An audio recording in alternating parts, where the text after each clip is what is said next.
when John asked me to come down and talk about activation as it relates to film. And I was reminded of a horrible film experience I had. So I thought I would start with that, so you don't have to have one yourself around activation. So a number of years ago, I was actually working on the Give Swordfish a Break campaign. I don't know if any of you ever took to the streets for the swordfish, but I was very serious about saving the swordfish. And as we were trying to get lots of people to really care about overfishing, which you can imagine was super easy, because, right, you guys are all like, overfishing, I'm totally, yeah, no. Nobody ever cares about overfishing. So finally, we found out that this movie was coming out called The Perfect Storm with George Clooney. And I was like, oh my God, it's a fishing movie. We can totally tie into this.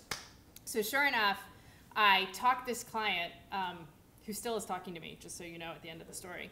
I talked this client into printing a bunch of brochures about how, if y'all remember, The Perfect Storm is about these fishermen who had to go out really far to catch their fish. And then they got caught in a storm and they died. And so I wrote an entire brochure about how, if the swordfish stocks had not been plummeting, they wouldn't have had to go out so far. And I handed these out to all these people standing in line at the movie. And needless to say, my messaging was not quite on point, because here was, you know, George Clooney dying, and like people didn't want me to blame him for overfishing. So I tell you that story, both because it gave me a giggle the other day when I was thinking about it, but it was to say that sometimes we see films and we just think, oh, we can just attach our issues to them and it's going to activate people in the right way. And, you know, you can be a little, let's say it, tone deaf, as I was in this instance. So even though generally the thought was good, I thought about this film that was actually bringing up an issue that many people didn't think about. And it was good to even think about giving them reading material as they were standing outside in a movie line, like actually it's a good captured audience. But my messaging was just not going to hit. And in fact, I upset a bunch of fishermen. So overall, was not a success. And I want to talk a little bit today about how you all can make sure that your efforts can use film, which is an incredibly powerful way to activate people. So there was a big gathering of folks, and they said, you know, it's one thing to make a film, and it's another to make a film matter. I think it's really hard to make a film help you advance what you're strategically trying to do. I don't think it's the easiest thing in the world. So I think that's something to really concentrate on. And I want to start first with just the tenets of the activation point, because at the end of the day, you still want to make sure that you're thinking about this strategically and you're anchoring it, right? So the activation point basically says, I know who the right people are that I'm trying to activate around this issue. And importantly for film is we tend to think of it as a really super broad audience. And for some of these, like Super Size Me, it might be. For many of these, there actually can be quite segmented. And you really want to think about who truly are the right people that I'm trying to engage with this, and then consider the content of the film. People have mentioned America's Promise several times today so far. And I was working on that with them early on because we sort of understood that because it focused on two black boys, that they needed to make sure that this just didn't become a black parent issue. And they needed to find a way to actually appeal to a broader audience of different segments of parents and teachers who would get involved with what is basically the moral of the story for America's Promise. So you still have to concentrate on who are the right people, and it's not the general public. It's got to be some segments of people. So one is the right people. The second is you have to think about the right time. And I think on, you know, especially advocacy issues, but really any issue communication, we act like the right time is every day, like 24/7. You know, people are going to be out there on the swordfish. And the truth is that it's not quite that easy. When I'm working with groups and they'll tell me they're going to release a report, and I say, why are you releasing it on this day? And they say, because it's the day it's ready. And I'm like, could we be more strategic about that? So I think that on the right time, you need to be thinking about timing in three different ways. The first is to take advantage of expected time. Like, we know that conversations will happen around education in the fall when everybody goes back to school. Every year it happens. And so you can sometimes say, well, it's expected timing, and we know when films are going to come out, actually. There's a way for us to find that out. So we can take advantage of films that are actually going to be useful to us, and it's expected timing, when it would naturally occur. The second is actually timing we create. And timing we create is a really important concept, because when you see things like the Breast Cancer Month, it's painted pink in October, that was done very purposely, and now you can have a lot of conversations about breast health in a certain month because people created good timing. And films are particularly good for that because they're going to come forward with hopefully a really strong narrative that's going to get a conversation going. So films can actually give you a window, actually open up a window to have a conversation you may not be able to get going otherwise. So that's really important. The third one, when you think of timing, doesn't really help with films, which is unexpected timing. And it's something's going to happen, and for some reason it's mostly horrible and negative.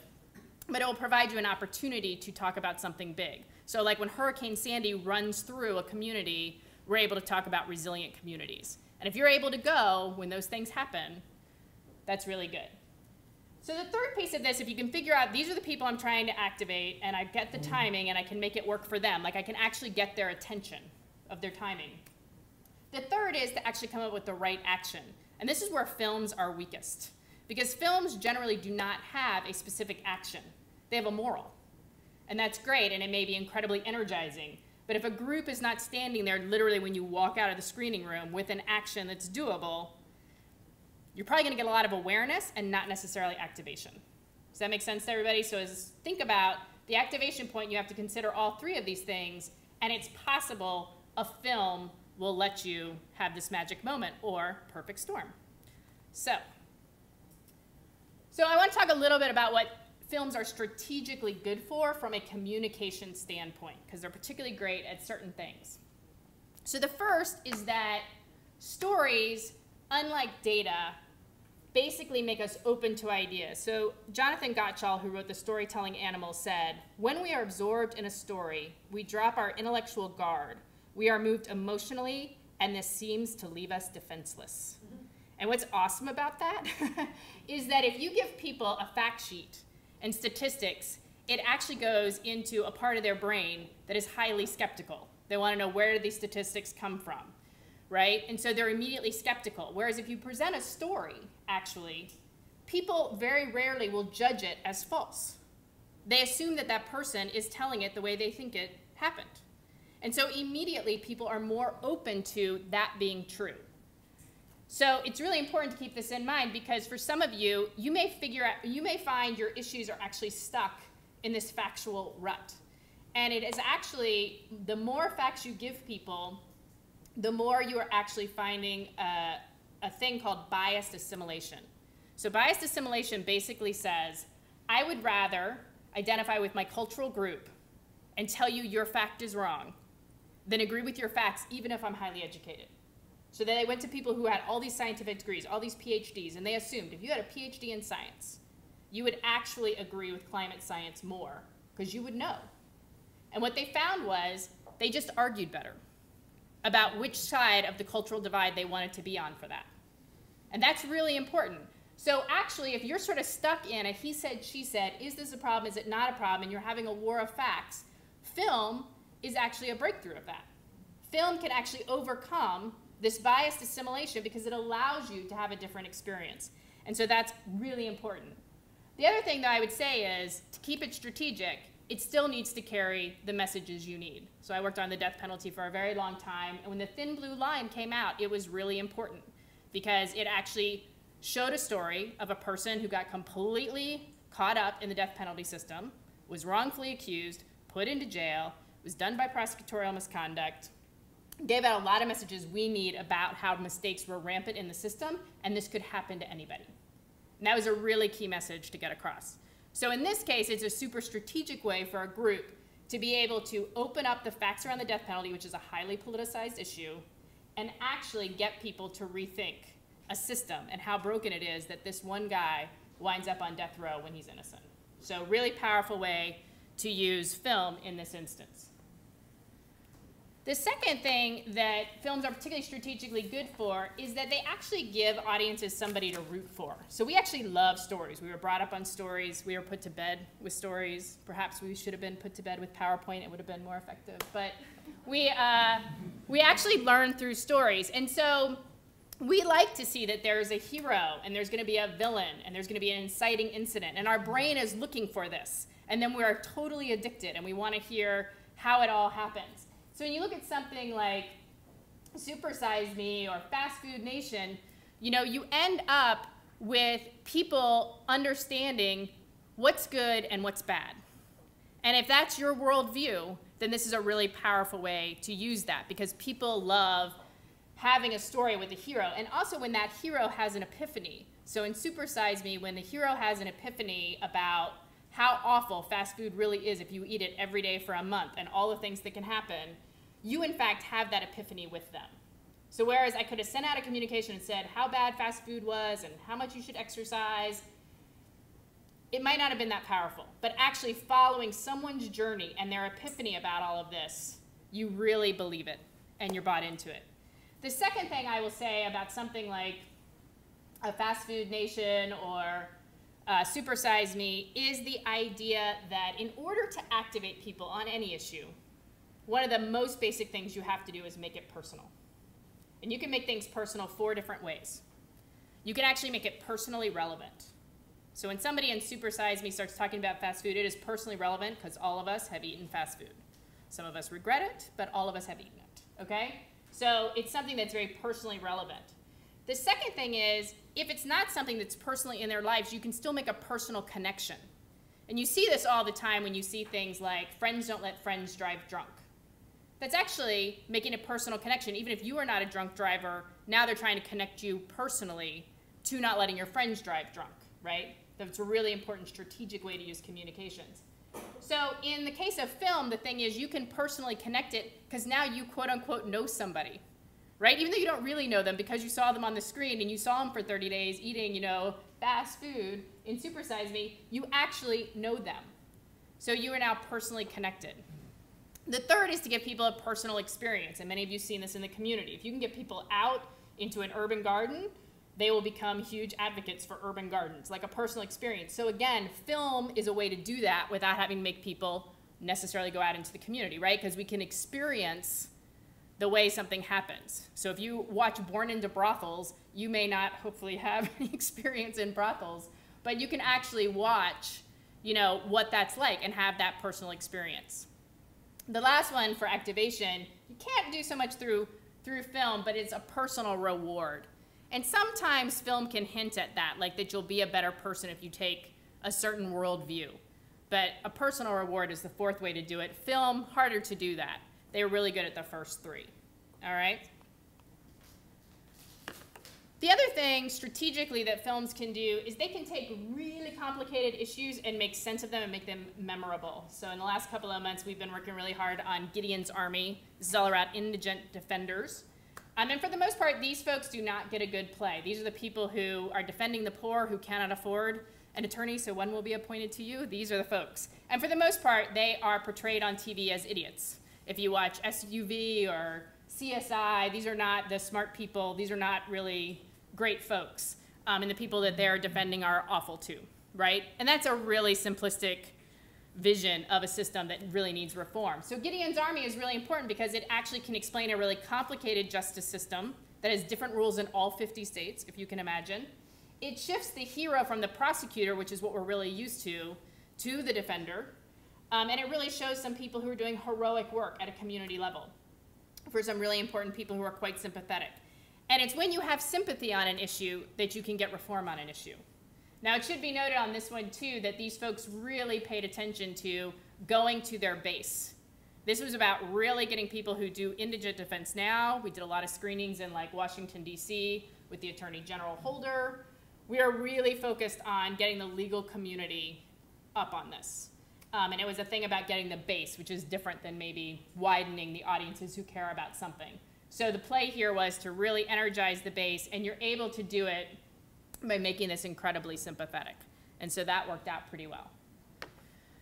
Another thing that is really great for film is what is social conditioning. So many of you all are actually trying to do this. You actually want society to behave a little differently. So whether it's on gay rights and you want people to be more open to gay rights, or in the case of, say, bullying, that we really want people to understand that bullying is awful, it is actually through film and cultural memes that we can do our best social conditioning.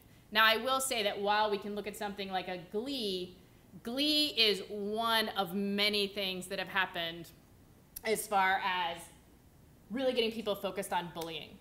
And I want you to keep in mind that by and large, the people who are anti-bully, they had a really important communication challenge, which is they wanted to move from bullying kind of being kids will be kids, right? Which is how most of us grew up. Kids will be kids, you'll be fine, you're probably tougher for it, thick-skinned, right? The whole thing. 2, bullying has really serious consequences. And when it has serious consequences, that's why you have school rules. That's why you suddenly have state and federal policies against it, right? It was incredibly important to shift this from kids will be kids to consequences. And largely, that happened through social conditioning. So I want you to think about all the ways you started to hear about it, including from the television and from modeling. So social conditioning and what's called social norming, what is the norm? How are you supposed to behave? What is good? What is bad? Is something that actually film is really good at. But in this case, I would just say it has to be a drumbeat. It's not going to be one film. Like the Matthew Shepard documentary alone did not solve bullying. But the Matthew Shepard, with Glee, you know, with other things happening in the community, are going to create that drumbeat for social conditioning and social norming. So these are the sorts of things that film is particularly powerful to do. And the last one I would just say is when you think about understanding how much stickier it is if it's in narrative. So there was this whole, USC just did a big study on, they looked at cervical cancer and Latino women, and they wanted to get more Latino women who are especially at risk for cervical cancer because they tend not to go for screening. And they actually did 2 different films. And one film was talking heads, just the facts. These are the facts of cervical cancer. This is what's up. Go get your pap smear. Then they did a second one, which was completely around a narrative of women getting ready for a big Latina festival. One of the women even does the exam on a chicken. I was going to use the real, but I knew John would say no. So they do the exam on the chicken, and what they found out from the 2, so they're exactly the same pretty much. Right? They're the exact same ask. They both want pap smears, both cervical cancer is horrible. One's just the facts talking heads, the CDC types. One of them is narrative. It was 74% to 60% of women who went and got pap smears. So in the head-to-head test, if you have to move your facts and data, move it through narrative structure. It sticks. It sticks, it's more memorable, and it's more actionable. So that's just really important to keep in mind. So just to sort of sum up, that basically, as you look at your strategy overall for the communication for your issues, so before you ever say, oh, I'm going to join forces with that film, really trying to understand what you're trying to get done and what your communication challenge is, these are the kinds of things that film is especially useful in doing. So I just want to pause here for a second and see if there was any questions on some of that brain science and behavior stuff that I just went over for film. Yeah? I guess just a term of art vocabulary for today. When you talk about film, are you exclusively focusing on the, approximately 60 to 120 minute film in a traditional film venue, or are you also saying these apply to multimedia presentations? I would say multimedia, but I would say it's narrative filmmaking. So for example, the Latino women in cervical cancer was a 12-minute narrative.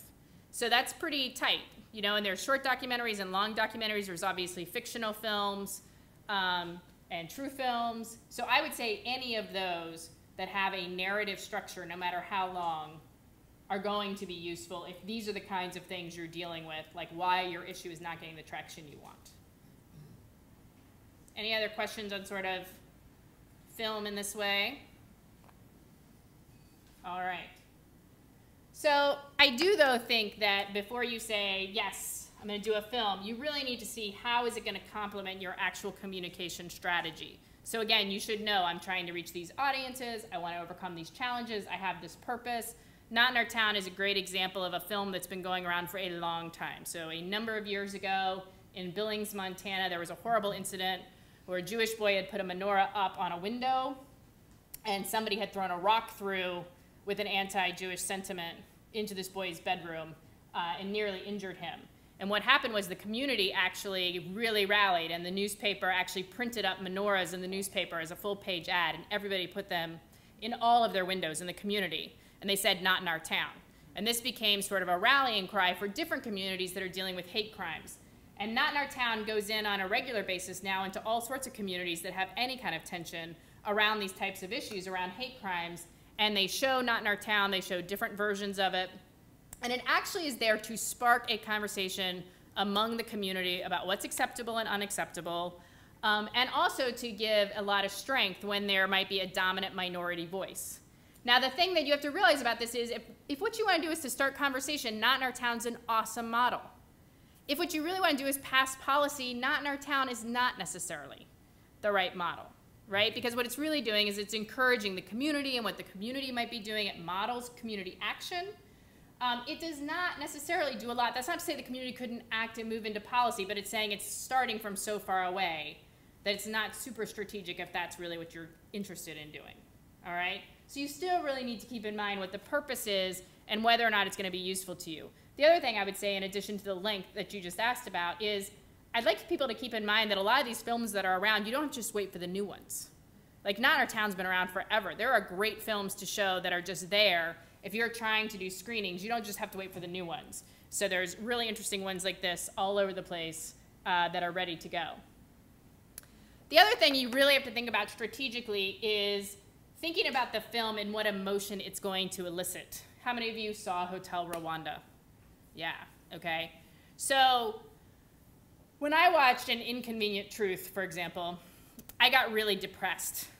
And I curled up in a ball for about 6 months, and then I decided climate change wasn't real, and that's how I dealt with the inconvenient truth. But other people got alarmed, okay? And that's a really different emotion, right? Depressed, alarmed. Now, a lot of people did get alarmed. An Inconvenient Truth was a pretty amazing film in that it did end up getting a bunch of people who themselves went and got trained. They went to these huge training, 1,000 people at a time, to learn how to go give the presentation on an inconvenient truth and hold house parties, and they were alarmed and they were willing to go do that. You need to make sure that you're eliciting what we call empowering emotions versus disempowering emotions. So in the activation world, hope is the biggest one. But if you need to go for something, go for anger. But mostly some of these things will actually make you feel fear and shame. And fear and shame are disempowering emotions. And when people feel fear and shame, they don't do a whole lot. So again, going back to America's Promise, one of their big issues is trying to feel like we're going to say that these two boys had very different fates in life. This is a spoiler alert. Are y'all okay with that?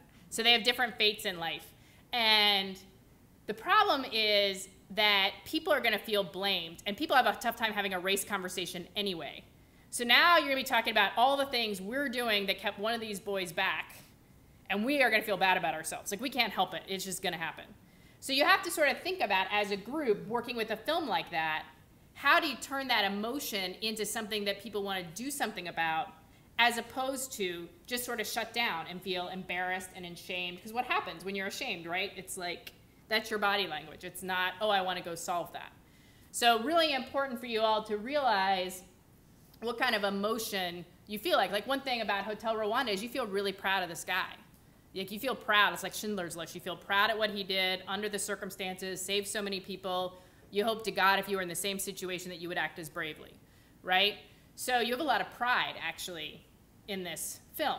That's a good, empowering emotion. So you need to think about that when you're thinking about which films to hook up with. Either they're already giving an empowering emotion, like Hotel Rwanda, or they're not, and you're going to figure out how to use it in the wraparound activities to get people into a space that they want to be part of a solution.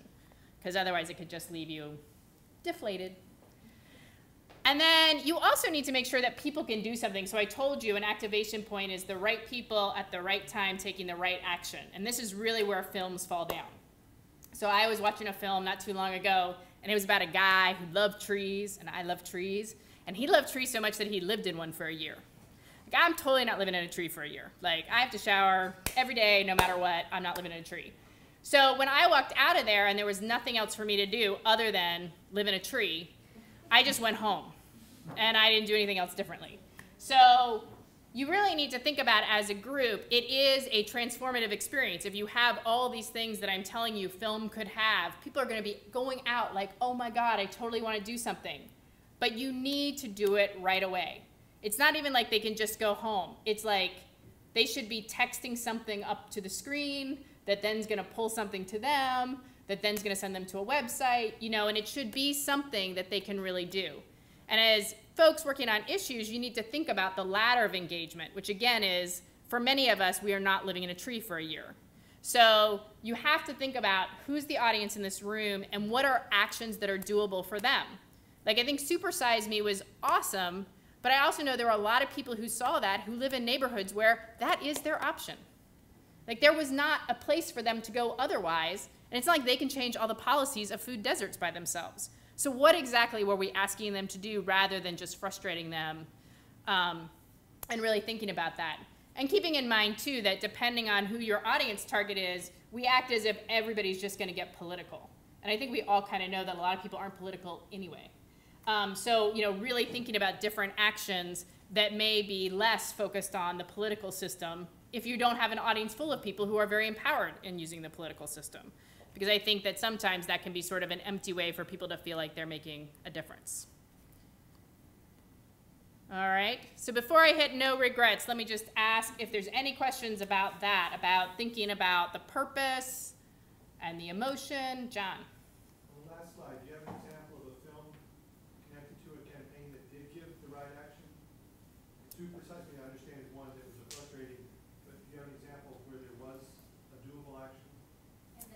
Yeah, I mean, it's really interesting. Right now there's a film coming around called Terms and Conditions, and it's all about your own personal privacy, and it basically will scare you about all of your information you're giving out online and what you should really demand from companies. So I think because it is looking at people as consumers and really giving them some specific things you can do to protect your own privacy, to protect your family's privacy. So I think in that way, they're turning it around both into an emotion which is feeling like you're in the right and these companies are using your personal information in a bad way and you should feel empowered to do it.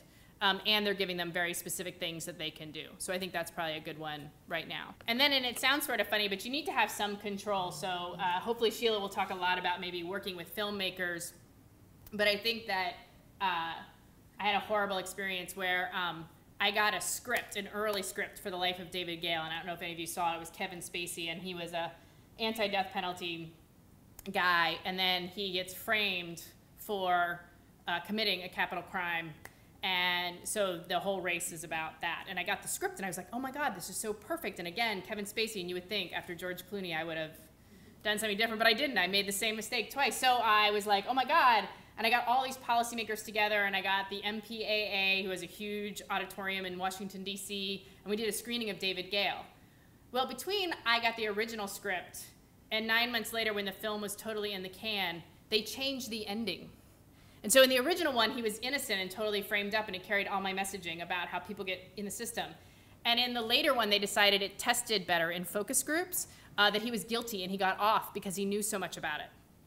So now I had all these policymakers. I know you're like, that didn't happen. It totally happened. I had all these people in the Judiciary Committee being like, that's kind of a weird thing for the Death Penalty Information Center to be showing us. So I'm just like this, right? Now, I think I was just scared. I think I was scared to go back to them and say, hey, I'm doing this huge thing. I have this script from a while ago. Can I take a look at it? Can I take a look at the film? But that idea of going in there blind and not sort of checking that. I know some people are like still open-mouthed at me. Yes, I did that. So I say that because I think you just forget. Again, you get kind of excited and you're dealing with Hollywood and maybe you're a little concerned about asking for it or checking it. But I would just say, you should see the final product before you screen the final product. That seems like a really good lesson that I know I'm going to take with me for the rest of my life.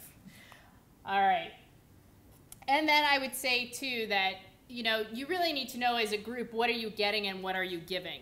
So I think that sometimes people feel like there's a bunch of assumptions on either side. I've been with groups where they agreed that they would provide content and maybe some expertise to the documentary, and then they were going to get some screenings, but they didn't say how many. And so in the group said, I want 25 screenings, and the filmmaker's like, you get one.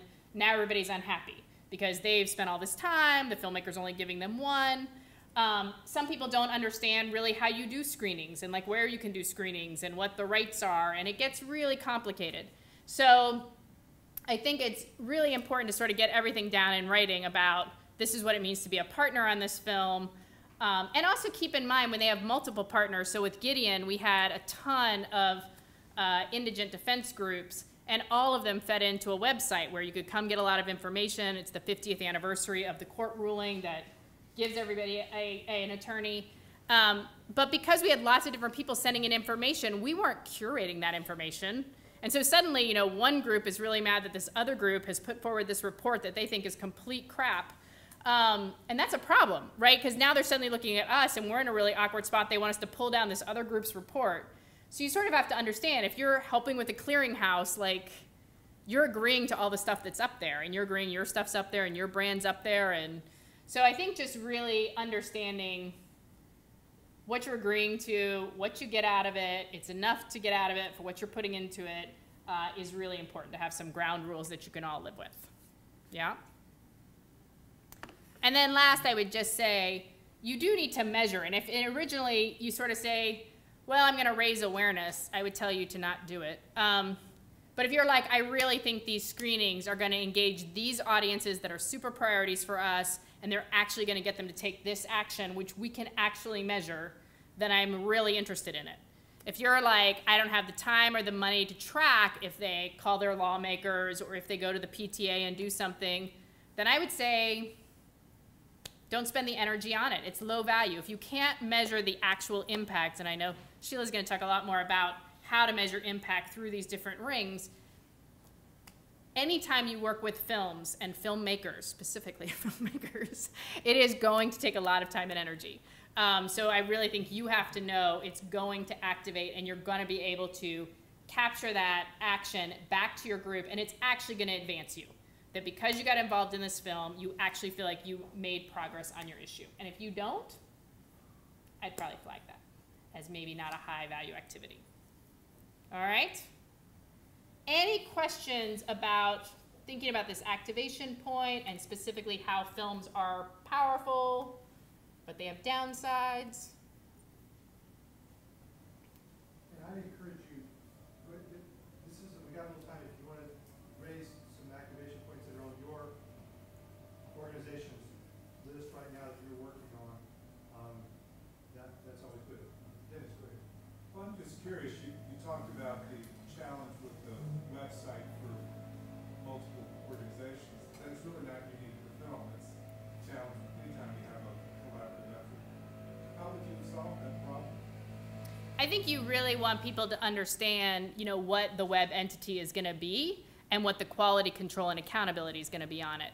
Because otherwise, you're exactly right. Just like in a coalition, I think there's a lot of good intention and then not enough explicitness about it, and then you end up in a really awkward spot if you especially have what people consider competing information on there. So I think you want to be as transparent as possible as you're putting up the web entity, that's a possibility. Because being the gatekeeper for something like that could take actually more resources than the effort that you're trying to advance. Absolutely. Absolutely. And I will also say that when you deal with really fact-based groups, and then you're also bringing in the filmmaker and the creative people, and like trying to put together products that are going to please both of those sides, can be really, really, really tricky. So that's why I would just say get a lot of stuff in writing before you would just agree, like, oh yeah, no problem, I'll totally host a website. That could be suddenly a huge lift for your organization and put you in an awkward spot of mediator for a lot of people. Other questions on activation or films? Well, most of the successful, I don't know if you would use the term activation campaigns, are they more social media based? Are they more boots on the street based? Or can you make a generalization at all? I think the most important things for activation is that groups are activating networks that have already cleared. So activation is sort of three things. There's sharing knowledge. You have to know, care, and believe. And then there's building will. And for most activations, it's less about the medium and more about, have you figured out of the people you're trying to activate what their barrier is, why they haven't taken the action yet. And for most people, they don't actually do that. They stay in knowledge sharing, and they do that through social media. They do that through boots on the ground. So they actually never push people. I mean, to some extent, as we're watching right now with gun control, and everybody's just shocked that we could, have had Newtown, we could have the Navy Yard, and we are not going to get the political change on that because people have not figured out, or maybe they figured out that the barrier is that those politicians are so scared to lose their jobs that they're not willing to do it. But they don't message about that. They continue to message and activate around how dangerous guns are and how it's horrible when people get shot. Like, we don't actually need to message that anymore. You know what I mean? So I think we get stuck a lot in sharing knowledge and just being really repetitive and not persuasive. So very information-based. So, and then however you want to push it out. I think if you've come up with that messaging, like when you look at Sopa Pipa, I don't know how many people watch that activation, but online about a year ago, there was going to be a huge draconian copyright bill move through the Congress. And you would say, oh my God, like killing a bill that suddenly came up overnight, very difficult for advocates to do. Online, they organized in about a week. And I don't know if y'all remember, but they literally shut down all these sites. Like Wikipedia went up as a blackout. They did a whole blackout to show you what was going to happen if this bill went through. And they defeated a bill in about 7 days. Now, a lot of that had to do with a couple of things. One, they already had networks that as soon as the opportunity was there, they could actually activate them. So I work with a lot of groups who have very small networks or very small influential networks to the decision they're trying to activate around. And suddenly they're like, oh, I can build that up overnight. Like, you really can't. Those people have to be ready to go, and then your messaging has to be dead on to get them to go quickly and to give them an action that they feel like is going to make the difference. And that's the other thing, is I think there's a lot of people making asks where, you know, people just don't want to do it. I had, when I studied the activation point, I studied the breast cancer stuff and the race for the cure stuff. And it was really interesting because at one point their numbers started going down. People weren't coming out to race for the cure anymore. And when they looked into it, they realized that as they became more popular, people thought they didn't need them. Like they would get there to the races and there were so many people, and it was really smart. The group Race for the Cure was like, okay, and they started to have a whole new set of teams called Sleep In for the Cure. Because the truth was they didn't need people to race. They needed people to give money. And so they had all these teams that could sleep in for the cure. And that was so brilliant that they started to figure out why their numbers were actually dropping. It wasn't that people didn't care about breast cancer. It's not that they didn't trust the organization or that breast cancer was important. It was that they didn't see this as relevant anymore. And I think a lot of people are making asks that people do not think is going to solve the problem, ultimately.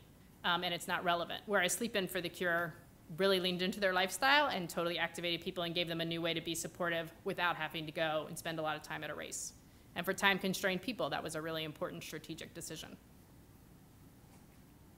Excellent. Any other questions? All right, well, I'm going to turn it over. But before I do, I would just say that, you know, if you're really thinking about either supporting or thinking about film, I would just have groups stop and really think and understand what is their purpose of communication. Like, what are they actually really trying to get done, just to make sure that they're really clear before they start to think if this movie is a good idea or not. Because inevitably, if you don't have that purpose, every movie is a good idea. Like, every movie is the perfect storm, and you're suddenly like, oh, I could totally use that. And you're just not thinking strategically because you don't have your North Star. And then you really have to think about, based on the content, because you should see the movie, as I think I've made that case. When you see the movie, is to actually make sure it is going to actually be good with the audience that you're trying to get. And I think movies that really appeal to a base and sort of advance engagement are very different than ones that actually build your base, recruit new people in. I think those are different kinds of creative properties. So really understanding who you're trying to activate. And then taking a look at the main messages. Because I think if the film is giving out messages that really aren't on point for you, it's probably going to confuse your issue. Again, for Waiting for Superman, for a lot of the groups I worked for, it just didn't really help. Like the idea that we needed education reform, like even though there was a lot of great stuff and I could tell you where the great stuff was, it got really lost. And at the end of the day, I think was not a super big benefit. And then I would really try to understand as groups and issues what communication challenges you're really trying to solve. Because I think when you focus on the challenges, you'll know whether or not a film product is actually going to be a really great way. And then I would just pay attention to, you know, who are you joining forces with, and really get to know who's behind the film, all that kind of stuff. I'm going to let Sheila talk about that. But I mean, really having a trusted partner is important on the film front. And then I would just weigh, what are the downsides of joining up and what are the upsides? And I'd make sure that the upsides are more numerous. So with that, I will turn it back to John for Sheila.